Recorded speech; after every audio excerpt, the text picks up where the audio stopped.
देखियो, एक शेर में पढ़ता हूँ, न खुशी अच्छी न हुज़्न मलाल अच्छा, खुदा जिस हाल में रखे वही हाल अच्छा। जो जुबैर अस्सानी ने पढ़ी थी, कलाम पढ़ा, उसी का एक दो शेर पढ़ता हूँ, समझे। अब उसके लिए जान भी चाहिए और गला भी साफ चाहिए। कोई बात नहीं, क्या बात है यार, तो मैंने पहले ही शेर कह दिया था, पता नहीं हजरत किस दिल से कह रहा है, हर दिल की समझा करो। और इन्हीं के अच्छा इन्हीं के सदक़े में ना, पता नहीं आप लोगों में भी कौन ऐसा हो जिसकी अदाएं अल्लाह और रसूलुल्लाह को पसंद हो। तुम समझ रहे हो ना, सीधे साधे भोले भाले बैठे हुए हैं यार। एक बात याद आ गई, सीधे साधे भोले भाले माफ कर दियो, कह दूं, मेरे नबी ना जुमे में मस्जिद में तकरीर कर रहे थे, तकरीर करते करते जन्नत की बात आ गई, तो सहाबा मचलने लगे जन्नत के नाम से। तो नबी ने देखा, बोले अच्छा चलो आज तुम किसी जन्नती को देखोगे, जन्नती का दीदार करोगे। तो उन्होंने सोचा जो ज्यादा नमाजें पढ़ते हैं, जो मस्जिद में रहते हैं, जो नबी की खिदमत, उन्हीं की तरफ इशारा होगा, उन्हीं को। हालांकि सहाबा जन्नती थे, कहा जन्नती को देखोगे। हाँ, सब सोच रहे मेरा नंबर आ जाए, मेरा नंबर। जैसे तुम मिठाई अगर बंटती होती है ना, एक हाथ में लियो, कहते लाता क्यों नहीं, यहाँ भी घोटाला मार दो। वहां तो जन्नत बट रही है यार, मिठाई थोड़ी जन्नत बट रही है। कहा जन्नती का दीदार करोगे, कहा जी आका दिखा दो, दुनिया पे चलता फिरता जन्नती। नबी ने इधर देखा, इधर देखा, इधर देखा, इधर देखा, इधर देखा। नबी बोले मस्जिद के दरवाजे को देखो, जो अब आता हो वो जन्नती है, दीदार कर लो जन्नती का। लोगों ने देखा, बड़े बड़े नमाजी, बड़े बड़े कारी सब यहीं पे हैं, पीछे कौन आ रहा है। जब देखा ना, तो एक सीधे साधे भोले भाले चचा मियां आ रहे थे, जिनके कपड़े भी सुखड़े हुए, जिनकी दाढ़ी ताजा वुजू बना के ऐसे आ रहे थे। सब लोग बोले अच्छा ये है, इन्हें ज्यादा तो नहीं देखा, 5 वक्त की नमाज पढ़ते थे। कहा ये है, कहा जी। बैठ गए, उन्हें कुछ पता नहीं, आए नबी का बोसा दिया, एक तरफ बैठ गए। उन्हें सब लोग कभी नबी को देखें, कभी उन जन्नत। नबी ने कहा तो है जन्नत। अल्लाह अल्लाह, दूसरा दिन फिर जब आ गया तो फिर नबी को, नबी से जन्नत हासिल करने लगे, कहने लगे आका आज और जन्नती का दीदार करा दो। तो बोले सोचा आज इनका आएगा, आज इनका आ जाए। नबी ने फरमाया जन्नती देखो, का जी। इधर देखा, इधर देखा, इधर देखा, नहीं दिखे। का फिर मस्जिद के गेट को देखो, जो आता हूं वही जन्नती। का आज कौन आ रहा। जब पीछे पलट के देखा तो कल वाले चचा मियां आज फिर आ रहे हैं। चचा मियां भी फ्री में लग गई, आज फिर वही आ रहे हैं। सब बोले अरे यार इन चचा के अंदर क्वालिटी क्या है, क्या बात है। पूरी पूरी रात मस्जिद में जो रहते थे, जिन्हें हमामतुल मस्जिद, मस्जिद की फाख्ता कबूतर कहा जाता था, उन लोगों का नंबर नहीं आया, आज इनका नंबर कैसे आ गया। ये चचा मियां जरूर इनके अंदर कोई क्वालिटी। उन्होंने हाथ चूमे, फिर बैठ गए। तीसरे दिन फिर आका आज और जन्नती का दीदार करा दो। सब दिल में ख्याल करा, काश मेरा नंबर आ जाए, काश मेरा आ जाए, काश मेरा आ जाए। नबी ने इधर देखा, सब लोग उचक उचक के देखा, नबी ने इधर देखा, इधर देखा। बोले फिर देखो मस्जिद का दरवाजे को, जो आता हो दीदार कर लो जन्नती। जब देखा तो तीसरे दिन फिर वही चचा मियां आ रहे हैं। यार तुम होते तो कहते चचा या कोई आफत है। कहा चचा मियां फिर आ रहे हैं। अब तो लोगों को यकीन हो गया, पक्का हो गया कि चचा मियां के अंदर क्वालिटी क्या। एक सहाबी थे, जवान थे, जवान अब्दुल्लाह इब्ने अमर, जवान सहाबी थे। उनके दिल में आया कि चचा मियां से दोस्ती करके क्वालिटी देखूंगा, क्वालिटी क्या। वो पहुंचे, महफिल बर्खास्त, बोले अस्सलाम वालेकुम। वालेकुम अस्सलाम। बोले चचा मियां मैं आपके साथ रहूंगा। बोले बेटा क्या करोगे, मैं गरीब हूँ, कमजोर। अच्छा जब मैंने हदीस में पढ़ा ना चचा का जिक्र, मुझे ये वाकया बड़ा अच्छा लगा, फिर मैंने उनको टटोला। कि ये है कहाँ के क्या। जब पढ़ा तो क्या निकला, वो मदीने में लोग खजूर खा खा के गुठरी फेंक दिया करते थे, तो वो दिन भर गुठरियां बीना करते थे और गुठरी बीन के एक मैदान में सुखाया करते थे। सुखाने के बाद फिर वो बाजार में बेचा करते थे। अपने जितने खाने की जरूरत होती थी बस एक ही टाइम खाना खाते थे, जितने खाने की जरूरत थी एक टाइम, और बाकी सब गरीबों में बांट दिया करते थे। सुभान अल्लाह। बोले चाचा मियां मैं साथ में रहूं। कहा बेटा थक जाओगे, परेशान। वो समझे कि कौन सा अमल करते हैं, कौन सा वजीफा पढ़ते हैं, है क्या चाचा मियां के अंदर क्वालिटी। अगर तुम डींगरपुर वालों का तुम मुझसे वायदा करो तो आज चाचा मियां के अंदर वाली क्वालिटी बता दो। अपने अंदर पैदा करोगे वो क्वालिटी, वायदा करो बोलो क्वालिटी पैदा करोगे। अब बताऊंगा क्वालिटी क्या है। अब वो एक दिन रहे तो बेचारे बीनते रहे, वो भी पीछे पीछे पीछे पीछे, जो साथ में रहे ना वो भी पीछे पीछे दिन भर। रात को कहा बेटा खाना खा लो, नमाज पढ़ ली, तुम्हारी चटाई वो मेरी चटाई वो, सुबह को मिलेंगे इंशाल्लाह, सो जाओ। अब वो सोए नहीं। अच्छा चाचा मियां रात को तस्बीह पढ़ना शुरू करोगे। चाचा सोए आराम से, ये नहीं सोए, पूरी रात निकल गई। सोचे चाचा मियां आज बजा गए, कल को देखो, आज तो बचा गए। दूसरा दिन फिर चाचा मियां सो गए, खा पी गई, फिर जगते रहे। सोचे चाचा बड़ा मजबूत है यार। तीसरे दिन फिर नंबर आया, फिर खा गए, खा के सो गए। अब 3 दिन उन जवान का के जो सोया नहीं बेचारा, कभी इधर को कभी इधर को। 3 दिन में क्या बनेगा। तुम कहते नहीं हो पूरी रात हमने जलसा करा, थक गए साहब। उधर 3 दिन जगे। जब 3 दिन हो गए तो बोले यार इनके अंदर क्या क्वालिटी, ये तो बस 5 वक्त की नमाज पढ़ लेते, हम तो और ज्यादा पढ़ते, पूरी पूरी रात कुरान पढ़ते, इनसे ज्यादा इबादत हम करते। तीसरे दिन बोले चाचा मियां अस्सलाम वालेकुम, मैं चल ले आऊं। बोले मैं चल रहा हूं। कहा बेटा जा रहे हो। कहा बेटा एक बात बताओ, तुम 3 दिन मेरे साथ रहे क्यों। चाचा मियां पूछ रहे हैं, कह रहे हैं मरवा दिया, पहले ही दिन पूछ लिया होता। कहा तुम 3 दिन मेरे साथ क्यों रहे। वो बोले पहले के लोग सच्चे थे और सहाबी रसूल थे। कहा चाचा मियां बुरा मत मानियो, तुमसे ज्यादा इबादत हम करते हैं, मगर नबी ने जन्नती का जब निशाना मारा तो तुम पे ही जाके लगा। 3 दिन तुम्हारा ही नंबर आया। मैं देखना चाहता था तुम्हारे अंदर क्वालिटी क्या है। बड़े बड़े कुरान पढ़ने वाले, बड़ी बड़ी नमाजें पढ़ने वाले, नबी की खिदमत करने वाले, मगर नबी ने इशारा तुम्हें किया। कौन सी ऐसी क्वालिटी है, नबी जिस क्वालिटी को जानते हैं अल्लाह और रसूल उससे राजी है, वो क्वालिटी देखना चाहता था। वो बोले बेटा तुम्हें क्वालिटी मिली। तो बोले रहने दो। बोले बेटा मिली क्वालिटी। बोले नहीं मिली। तो बोले चलो तुम 3 दिन मेरे मेहमान रहे, अब तुम्हें वो क्वालिटी बता दूं। जब 3 दिन रहे तो मुझ पे भी तो कुछ बनता, बता दूं। तो कूद पड़े। बोले चाचा मियां जल्दी बता दो। बोले अच्छा चलो रहने दो। क्या गुजरी हो। बोले रहने दो। क्या धारे नहीं चाचा मियां बता दो। तुम लोग सुनना चाह रहे हो क्वालिटी। अच्छा चलो रहने दो, आपकी तकरीर में तुम लोग कितने बेताब हो।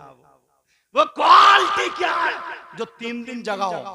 वो सहाबी रसूल का चाचा मियां जल्दी बता दो। अब मैं वो तुम्हें क्वालिटी बता रहा हूं, मगर वो क्वालिटी अपने अंदर पैदा करना। और मुबारकबाद देना इन कमेटी वाले लोगों को जो इन्होंने जलसा किया। हमारे मुफ्ती साहब ने ये पैगाम हम तक पहुंच रहे हैं। और आज के बाद इंसानों वाली जिंदगी जीना, किसी को तकलीफ मत देना, कुत्ते तक को तकलीफ मत देना। अब सुनो वो क्वालिटी क्या है।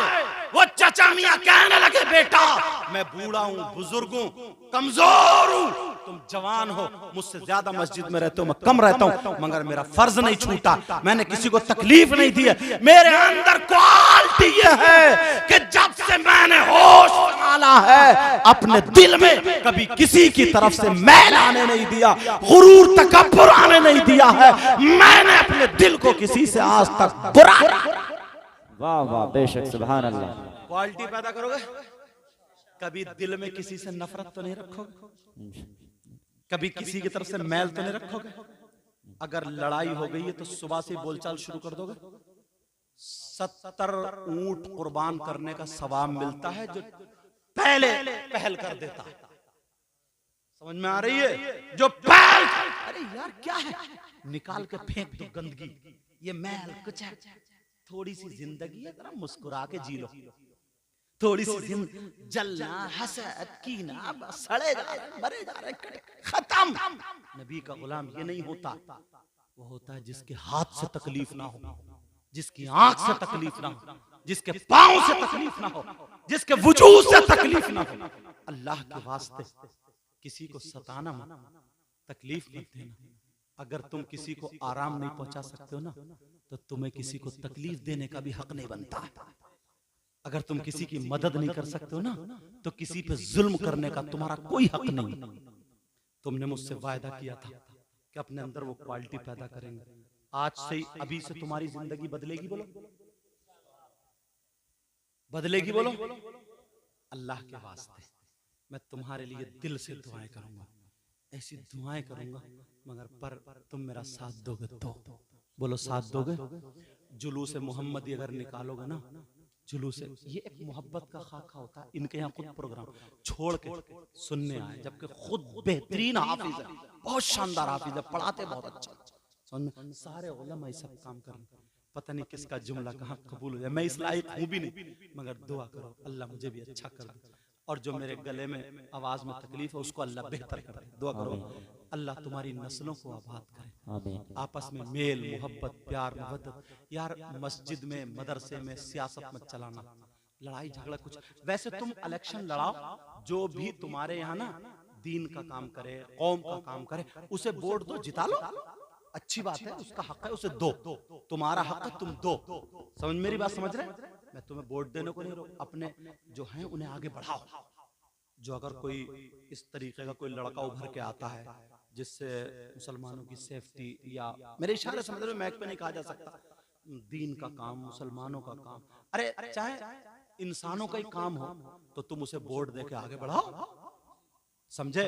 या जो तालीम पे तरक्की देता हो, लेकिन मस्जिद में कोई सियासत नहीं, मदरसे में ऐसा नहीं है कि उस पार्टी, अगर इन्होंने इधर वोट दे दिया तो अब ये इधर मस्जिद में आ ही नहीं सकते। नहीं यार, ये तुम्हारे आपस के है ना, इसमें भी झगड़ा मत बनाओ, इसमें भी आपसी ऐसा नहीं है। जो जिसका हक था, जिसके नसीब में था, उसको जिता दिया, जिताने के बाद फिर सारी चीज पे झाड़ू मार के एक से हो जाओ। समझ में आ रही है? फिर झाड़ू मार के सब एक से हो तुम। समझ रहे हैं मेरी बात? मगर बाज आदमी ना इतना खतरनाक है, अल्लाह उसको हिदायत दे, चेयरमैन की या प्रधान की या उसकी बैठक पे बैठा हुआ बहुत गीबत करता है, और वही बैठे बैठे आग लगाता रहता है कि देखो वो तुम्हारा नहीं है, ये तुम्हारा नहीं है, और उन्हें याद दिला। यार एक वोट के चक्कर में, समझे, वोट दो, रोको मत, और सब लोग जाया करो वोट डाल, समझे, उसे आगे बढ़ाओ। मगर उसके बाद अगर प्रधान जी जीत जाए, वो हो जाए, तो किसी भाई ने अगर नहीं दिया, उसके साथ भी जुल्म मत करना। अगर तुम्हें ओहदा दे दिया तो ये मत समझना कि इसने वोट नहीं दिया।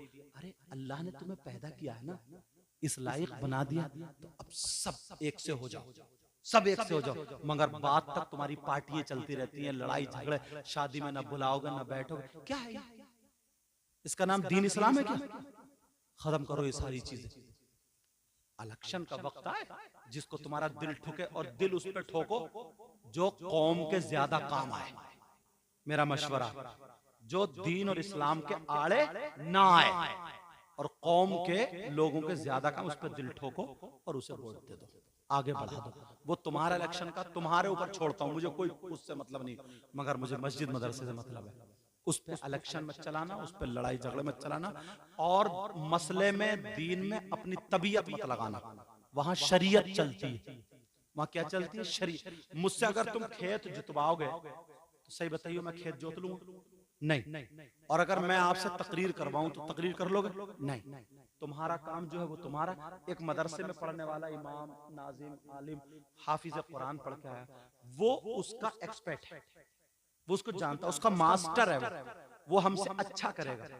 और इस्लाम ने तो इतना अच्छा तरीका बताया। मान लो मुफ्ती साहब है, अगर इन्होंने मसला गलत बता दिया और तुमने अमल कर लिया, तो उसका गुनाह तुम्हें नहीं मिलेगा। मैं कह के जा रहा हूँ, पूछो उलमा से, मैं भी मदरसे का हूँ, बाद में यहाँ आया हूँ, मैं भी मदरसे कोई ऐसे ही नहीं हूँ खाली इधर उधर सुना के तकरीर करने लगा। समझ में आ रही बात? मदरसे में रहा हूं, पहले मदरसे में पढ़ा हूं, फिर पढ़ाया। अल्लाह मुझे गुरूर, तकब्बुर, घमंड, रिया से बचाए। इसलिए बता रहा हूं मैं, ताकि मेरी बात तुम मजबूत समझो। समझ में आ रही? तो अगर मान लो इन्होंने मुफ्ती साहब ने कोई मसला गलत बता दिया, या मैंने मसला गलत बता दिया, अपने आप को मसला गलत बता दिया, और तुमने उस पर अमल कर लिया, तो तुम्हें गुनाह नहीं होगा, मुझे होगा, इन्हें होगा। पूछो इनसे, मुफ्ती साहब बैठे, हजरत उलमा बैठे, अगर मैं गलत बोलूं तो मुझे पकड़ लेंगे। मैं भी पढ़ के आया हूं यहाँ पे, तो तुम तक बता रहे हो, तो तुम ये भी फायदे में हो, दाम के आम के आम गुठलियों के। इसलिए इन्हीं लोगों पर छोड़ना होगा। उसमें तुम, अल्लाह तुम्हें पैसे खूब दे, दौलत दे, इज्जत वाला बनाए, तुम्हें खूब तरक्की दे, तुम कौम के काम आओ, सारी बातें, मगर तबीयत मत मिलाना उसमें। शरीयत में तबीयत बोलो नहीं मिलाओगे ना, तुम्हारी तरक्की वहीं तक रहेगी, लेकिन तुम हाफिज कुरान से आगे नहीं बढ़ सकते। एक इमाम से भले तनख्वाह तुम ही दे रहे हो, मगर मर्तबे में या उसका जो मकाम है मुसल्ले पर जाने में, उससे आगे नहीं बढ़ सकते हो। थाने में, कचहरी में तुम इमाम रहोगे, समझे? और बातों में जो सियासी बातें, उनमें तुम इमाम रहोगे, उनमें तुम आगे बढ़ोगे, इन्हें कोई मतलब नहीं रहेगा, समझे? मगर लेकिन शरीयत में तबीयत तो, कोई अगर भाई ऐसा हो, या जो बैठकों पे इधर आदर, मैं उससे हाथ जोड़ के कहता हूँ अल्लाह रसूल से, वो अपनी उस आदत को छोड़ दे और उससे बाज आ जाए, मैं उसके लिए भी दुआ करूंगा, अल्लाह उसे भी माफ कर देगा। दूसरों में नफरत मत फैलाना। आज के बाद बख्ते जो हजरत ने कहा था, पढ़ रहा हूं, बख्ते खुफता, बख्ते खुफता ने मुझे रोज़े पे जाने ना दिया। वाह, आवाज बंदे की उठेगी नहीं, नहीं उठ रही है, हाथ लगा के जबरदस्ती उठा के छोड़ेंगे। सब मुझसे मोहब्बत के, अल्लाह आपको सलामत रखे। बख्ते खुफता ने मुझे रोज़े पे जाने ना दिया। बख्ते खुफता ने मुझे रोज़े पे जाने ना दिया, और चश्मो दिल सी ने कलेजे से लगाने ना दिया। जो शेर था वो सुनो। मेरे आमाल का बदला तो जहन्नम ही था। हमारे गुनाह, हमारे अमाल, काले अमाल ऐसे ही, मेरे आमाल का बदला तो जहन्नम ही था। मैं तो जाता मेरे सरकार ने जाने न दिया। मैं तो जाता मेरे सरकार ने जाने न दिया। चश्मो दिल सी ने कलेजे से लगाने न दिया। अल्लाह आपको सलामत रखे। आज के बाद अभी से अपनी जिंदगी बदल लेना। नमाज की पाबंदी करिए, झूठ मत बोलना, बुराइयों से बचना, इतने प्यारे हो जाओ। खाओ तो खाने की अदा बोले नबी नबी, पीने की अदा बोले नबी नबी। जिधर से गुजरो अपने नहीं गैर कहें वाह, जब मुसलमान है ऐसा तो इनका इस्लाम कैसा होगा। जब नबी का गुलाम ऐसा तो नबियों का इमाम कैसा होगा। मैं सबको गवाह बना करके तौबा करता हूँ, अगर कोई गलती हो गई हो तो अल्लाह ताला मुझे माफ फरमाए। और मेरे साथ में सब लोग तौबा पढ़ो, पढ़ो अस्तगफिरुल्लाह अस्तगफिरुल्लाह रब्बी मिन कुल्ली ज़ंबिन व अतूबु इलैह। कलमा शरीफ पढ़े, ला इलाहा इल्लल्लाह मुहम्मदुर रसूलुल्लाह व मा अलैना इल्लल बलाग।